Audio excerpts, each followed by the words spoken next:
साथियों, इस वीडियो के माध्यम से मैं आपको असमान गति और एक समान गति के बारे में बताना चाहता हूं, जो कि एनसीईआरटी का टॉपिक है। अगर मैं बात करता हूं साथी एक समान गति, जिसे आप यूनिफॉर्म मोशन कहते हैं, इसमें क्या होता है, कोई भी वस्तु या व्यक्ति समान समय अंतराल में समान दूरी तय करता है। इस बात को ध्यान रखिएगा। जैसे ये साथी एक कार है और मान लेते हैं साथी चलना शुरू किया 0 घंटा में, मतलब जब विराम की अवस्था में था उससे अगर चलना शुरू किया और 1 घंटा हो गया, 1 घंटा में मान लेते हैं 50 किलोमीटर दूरी तय करता है, फिर अगले 1 घंटा में 50, फिर अगले 1 घंटा में 50, तो इसे एक समान गति कहा जाता है। एनसीईआरटी में कहता है कि एक समान गति का ग्राफ कैसा होगा, तो अगर दूरी समय है तो एक समान गति का ग्राफ बिल्कुल सीधी रेखा होता है, जैसे आप यहाँ पे देख पा रहे हैं।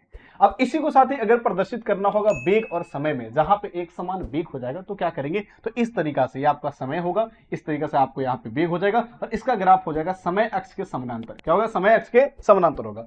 शॉर्ट फॉर्म में याद रखिएगा साथ ही समान दूरी समान समय तो एक समान गति हो जाएगा। वहीं पे अगर इसका उल्टा बात करें कि असमान गति क्या होता है, अगर कोई व्यक्ति या वस्तु एक निश्चित समय अंतराल में अनिश्चित दूरी तय करता है, असमान दूरी तय करता है, उसे असमान कहा जाता है। जैसे चलना शुरू किया साथी, अगर हो सकता है 15 मिनट में 3 किलोमीटर चल जाए, अगले 15 मिनट में साथी 8 किलोमीटर चला जाए, यानी किसी भी दूरी को साथी चलेगा एक निश्चित समय अंतराल में, तो आप बोलेंगे आपका असमान गति हो जाएगा। अगर इसका ग्राफ की बात किया जाए साथी, अगर दूरी समय का ग्राफ जैसा वक्र रेखा होता है, आपका एनसीईआरटी में चर्चा किया गया, इसका ग्राफ कैसा होगा, वक्र रेखा हो जाएगा। वहीं पर अगर वेग समय की बात किया जाए साथी, यहाँ पे भी आपका क्या होगा, वक्र रेखा होगा, ढालू होगा। इस बात को ध्यान रखिएगा। अगर शॉर्ट फॉर्म में बात किया जाए तो असमान दूरी क्या होगा, समान समय अंतराल में असमान दूरी होगा। इस स्थिति में ध्यान रखिएगा, वेग बदलता है और साथ ही आपका जो त्वरण है वो गैर शून्य होता है, मतलब जीरो नहीं होगा। इस स्थिति में साथ ही त्वरण आपका शून्य हो जाएगा और निरंतर जो आपका वेग बना रहता है। इसी के आधार पर आपको एक मैं प्रश्न देता हूं, जो कमेंट बॉक्स में कमेंट करके बताइएगा कि असमान के लिए दूरी ग्राफ कैसा होगा। बाकी अच्छा लगे तो लाइक कर दीजिएगा, कैसा लगा कमेंट करके जरूर बताइएगा। बहुत बहुत धन्यवाद, थैंक यू सो मच। शिक्षक भर्ती परीक्षा के अंदर में पूरे भारत में सर्वाधिक रिजल्ट देने का गौरव है हमारे पास। जुड़िए हमारे नए बैचेस 1 to 5, 6 to 8, 9, 10 और 11, 12 में